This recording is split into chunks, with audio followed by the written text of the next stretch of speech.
అసెంబ్లీలో దానన్న నాకు హాస్పిటల్ దానన్న రేపు పరిస్థితి తీసుకొని వచ్చి ఆ సన్నగా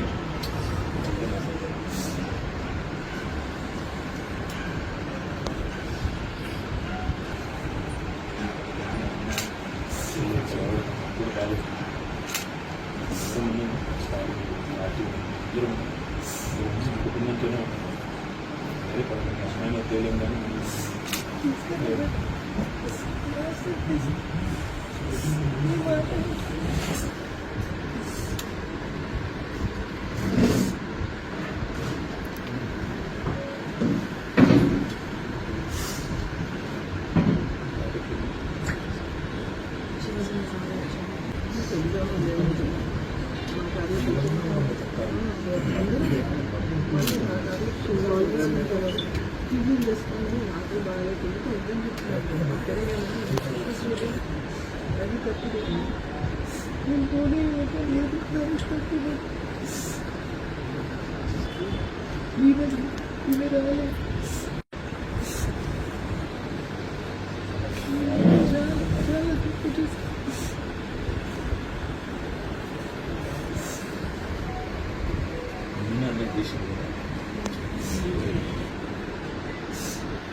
चलिए सर ఇక్కడ ఇంకే సార్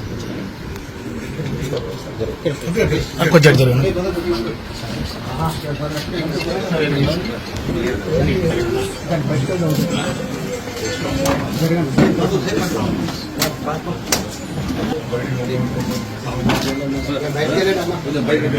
జర ఒక్కొక్కడు ప్లీజ్.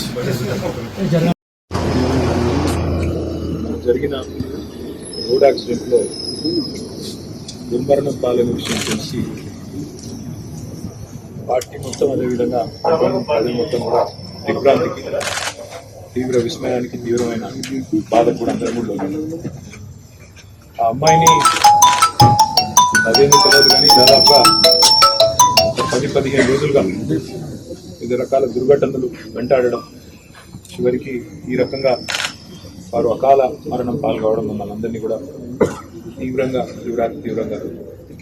బాధ పెట్టిన సందర్భం. దురదృష్టవశాత్తు నేను ఆ రోజు విదేశాల్లో ఉండడం వల్ల రాలేకపోయినా అమ్మాయి జగగూడ లాస్యనందిత గారు ఎలక్షన్ ప్రచారంలో కానీ అంతకుముందు గతంలో కార్పొరేటర్గా పనిచేసినప్పుడు కానీ కవాడి కూడా నాకు చాలా సన్నిహితంగా ఒక చెల్లెల్లాగా దగ్గరగా పనిచేసిన మా సోదరి ఇవాళ మా మధ్యన లేదు అంటే అందరం కూడా బాధపడతా ఉన్నాం.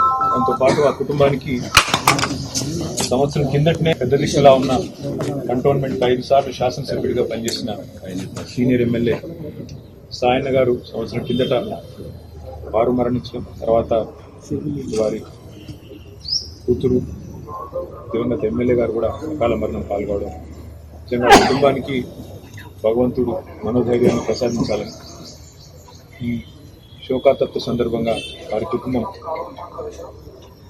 మనోధైర్యంతో నిబ్బరంతో ఉండాలని వారికి అండగా మేమందరం కూడా పార్టీ పరంగా గౌరవ కేసీఆర్ గారితో పాటు పార్టీ పరంగా అందరం కూడా ఉంటాం. వారికి ఏ కష్టం వచ్చినా, ఏ దుఃఖం వచ్చినా, ఏ రకమైన అవసరం వచ్చినా అందరం కూడా అండగా సోదరుల్లాగా నిలబడతామని చెప్పి కూడా వారికి తెలియజేస్తూ, కంటోన్మెంట్ ప్రజలు కూడా మంచి మెజారిటీతో అమ్మాయిని గెలిపించారు. వారికి కూడా ఈ మరణం తీరని లోటు.